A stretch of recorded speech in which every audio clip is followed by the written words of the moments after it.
The call came in on a Thursday afternoon. I was still at work, finishing up reports when my phone buzzed. Mom flashed on the screen, and for a second, I hesitated before answering. We hadn't spoken in weeks. That wasn't unusual. Her voice was light, breezy, almost too much so. "Hey, honey, just wanted to let you know we're having a little family get-together on Sunday. Nothing important, just some dinner and catching up. You don't need to come if you're busy." That was it. No details. No mention of why this little get-together was suddenly happening, or who'd be there. I asked, "Is it about Grandpa?" Her pause was barely half a second, but I caught it. "No, sweetie, it's not a big deal, just the usual people. We'll fill you in after." I told her okay, that I'd be working anyway. She told me to take care. The call ended like a door clicking shut. I sat in my chair, staring at the wall, trying to convince myself it didn't bother me. But it did, because this wasn't the first time. My mom had a way of erasing me from family matters with a smile. When I was 12, I found out about a cousin's wedding from Facebook photos. At 19, I wasn't told my aunt had been hospitalized until 2 weeks later. And when Grandpa fell and was admitted to hospice, I only found out because my friend's mom mentioned it at the grocery store. I used to think it was forgetfulness or distance or me being too sensitive. But over time, the pattern hardened into something harder to ignore. I wasn't forgotten. I was excluded politely, deliberately, and always with a sweet tone that made it hard to call out. And now, with Grandpa gone less than 2 months and a family meeting being quietly arranged without me, something wasn't right. And I was done pretending it was. I used to think I was imagining it, the way my mom would say, "Don't take it personally," when I wasn't invited to events, or how my name always came last in group chats, if it came up at all. It was always something: "You're too busy. You live too far. You wouldn't have enjoyed it anyway." But it started long before adulthood. I was the youngest of 3. My older brother, Daniel, was the golden boy varsity athlete, honor roll, social butterfly. Even when he messed up, it was chalked up to boys being boys. When I got a B+ in math, my mom asked if I was distracted. When Daniel got a C, she said the teacher must have been out to get him. Then there was Rachel, our cousin, technically extended family, but treated like royalty. She was at every holiday, every birthday, every dinner that involved matching outfits and family photos. I'd stand just out of frame, holding the coats. I remember one Christmas when I gave Grandpa a handmade wooden box I'd carved myself in shop class. It had his initials burned into the lid, lined with felt, perfectly sized for the old watch he always wore. He smiled, said thank you, and set it down. Rachel gave him a mug with his name printed on it. He called it the most thoughtful gift of the night. At the time, I shrugged it off. But those moments added up. When I graduated college early, no one came to the ceremony. I sent out invitations. No one replied. My mom said, "Oh, I thought it was just a formality." When Daniel dropped out of school 6 months later, my parents hosted a barbecue to lift his spirits. Even when Grandpa passed, I didn't get a call. I found out through a generic text my mom sent to the extended family, just letting everyone know Dad passed peacefully in his sleep. That was it. No details. No invitation to help plan. No mention of a service. When I asked if there'd be a funeral, she said, "It's already done." It was small. Just family. I remember staring at that message. Just family. I was so tired of pretending to be okay with being erased, tired of making excuses for people who never made space for me, tired of carrying the silence like it was mine to bear. So when my mom called that Thursday and said it's nothing important, something in me snapped into focus. I didn't know exactly what was going on, but I knew one thing. They didn't want me there, which meant I had to be. The next day, I got a message that changed everything. It was from Aunt Sheila, my grandfather's youngest sister. We weren't close, but she'd always been kind to me in a distant, no drama kind of way. The message came mid-morning. Simple. Short. "Are you flying in for Sunday? I figured you'd want to be there, considering what your grandfather put in the will. I read it 3 times. What he put in the will. I hadn't heard a single word about a will, let alone been invited to the reading. I responded carefully, "No one told me there would be one." 10 minutes later, she replied, "Oh, I thought you knew. Sorry, sweetie. I assumed they looped you in." Of course they didn't. My mother had said it was just a dinner. No mention of legal documents. No mention of Grandpa's final wishes. Just more of the same, don't come, don't ask, don't matter. But this time, it wasn't a barbecue or a birthday party. This was his will. And suddenly, memories of Grandpa came rushing back, memories I had boxed away for years. He was the only one who ever really saw me in that family. The one who taught me how to ride a bike, who brought me home library books instead of dolls, who sat quietly with me on the porch when I didn't have the words to explain how much being ignored hurt. I remember the way he used to gently correct my mom when she spoke over me, how he made sure I had my own plate at every meal, even when seating was tight. He never said much, but when he looked at me, I didn't feel invisible. I also remembered something else, something I hadn't thought about in years. The week before he passed, I visited him in hospice. Just me. No one else from the family bothered that day. He was weak but alert. We didn't talk about much, but before I left, he took my hand and said, "Don't let them cut you out." At the time, I thought he meant emotionally, but now I wasn't so sure. Whatever was happening Sunday wasn't just casual. It wasn't a dinner. It was something bigger. And they didn't want me to know because they knew he might have left me something. Something important. Something they didn't want to give. I stared at the phone in my hand, heart pounding, jaw clenched. No more guessing. No more sitting it out. I was going, and I wasn't going alone. I didn't sleep much that night. My mind spun through every possibility. What if it was true? What if Grandpa had left something for me and they were trying to bury it? Or worse, what if they'd already rewritten the narrative, made sure my name was conveniently missing? By sunrise, I'd made up my mind. I wasn't walking in there unprepared. The first call I made was to Mr. Halverson, Grandpa's lawyer, a quiet man in his 60s with a voice like gravel and a memory sharper than anyone gave him credit for. We'd only met twice, but I remembered the way Grandpa trusted him, the way he always took notes with a fountain pen. When he answered, I introduced myself. There was a pause. Then he said, "I was wondering when you'd call." My stomach dropped. So I was supposed to be notified. "Yes," he said simply. "Your grandfather made it very clear." That was all I needed to hear. By noon, he had confirmed there was a meeting scheduled Sunday afternoon, private, at my uncle's house. Every key family member had been invited, except me. Halverson offered to confront them directly, but I said no. "I'll handle it," I said, "but I want you there." His voice warmed. Understood. I closed the call and sat back, letting the quiet hit. For the first time in years, I wasn't reacting. I was planning. I dug out a blazer I'd barely worn, the one that made me feel like I belonged in rooms people didn't want me in. I printed every piece of correspondence I'd saved from Grandpa, the birthday cards, the notes he scribbled in the margins of old books he gave me. I wasn't sure I'd need them, but I wanted them close. I rehearsed what I'd say, then decided I wouldn't say much at all. Let the facts speak. Let the will speak. Let my presence be the statement. And if my mother looked at me with that same tight-lipped smile she always used when she didn't expect me to show up, then good, because this time, I wouldn't be the forgotten daughter in the hallway. I'd be the storm they didn't see coming. Sunday came with gray skies and wind. Fitting. I pulled up to my uncle's house 5 minutes before the meeting was scheduled to start.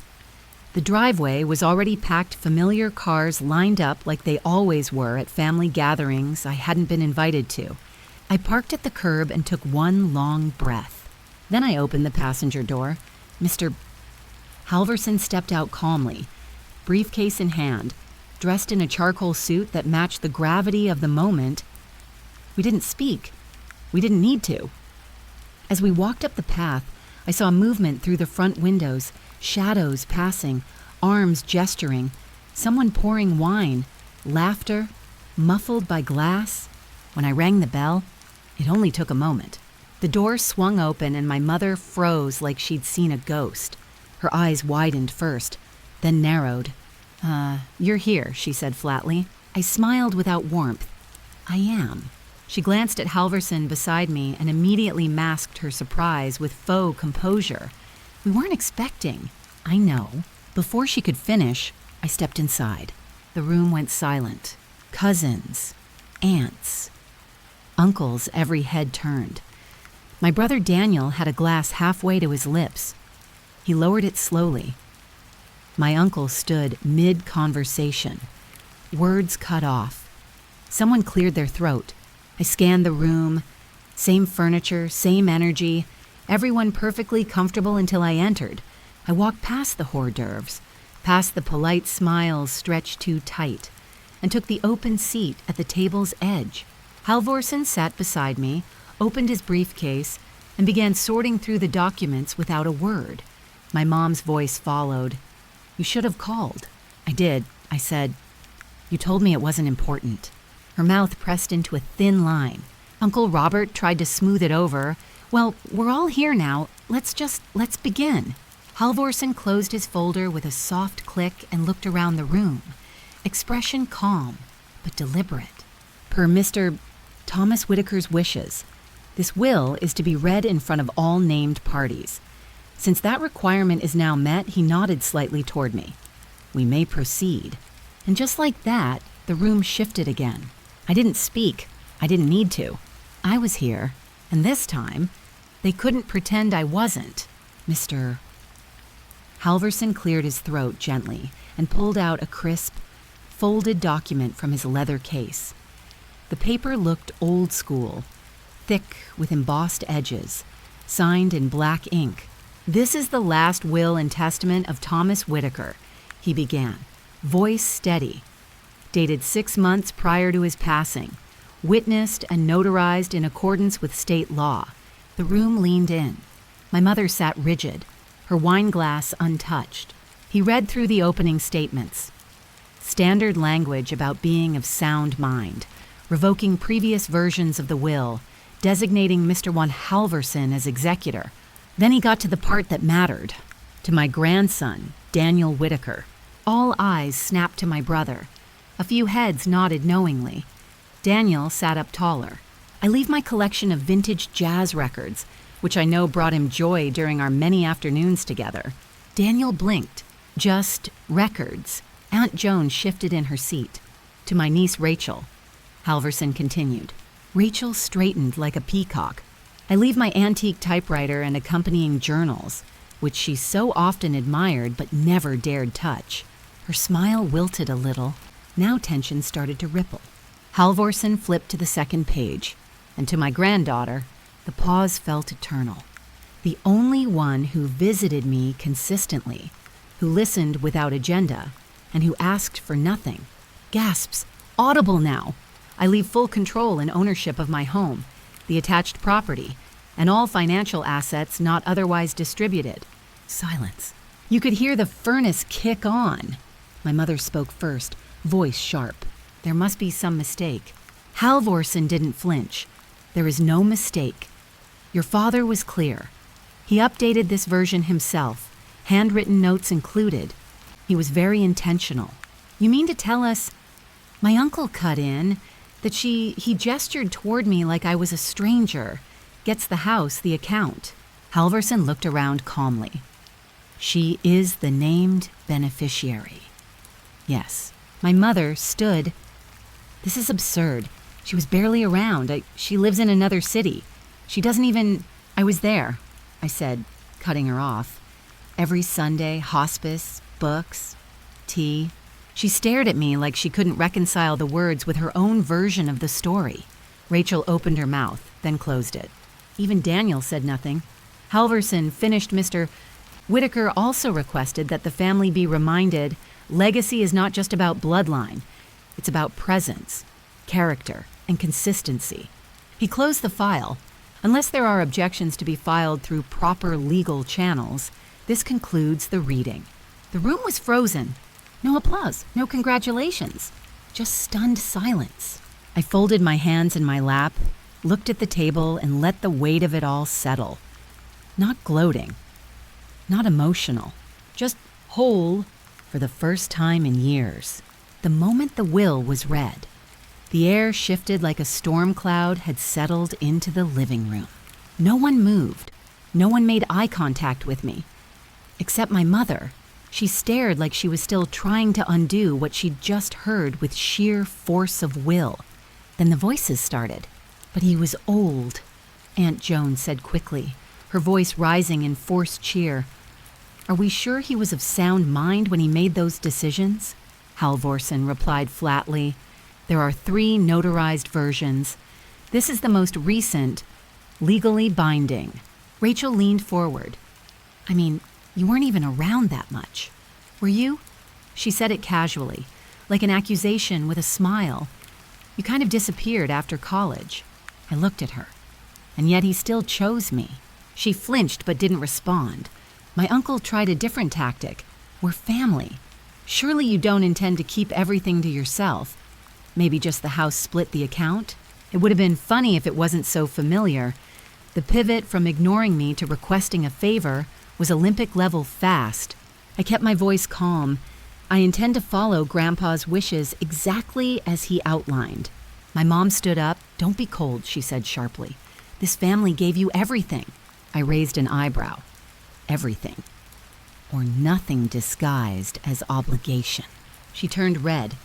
You're twisting things. No, I said, I'm remembering them clearly. She stepped closer. You'll regret this.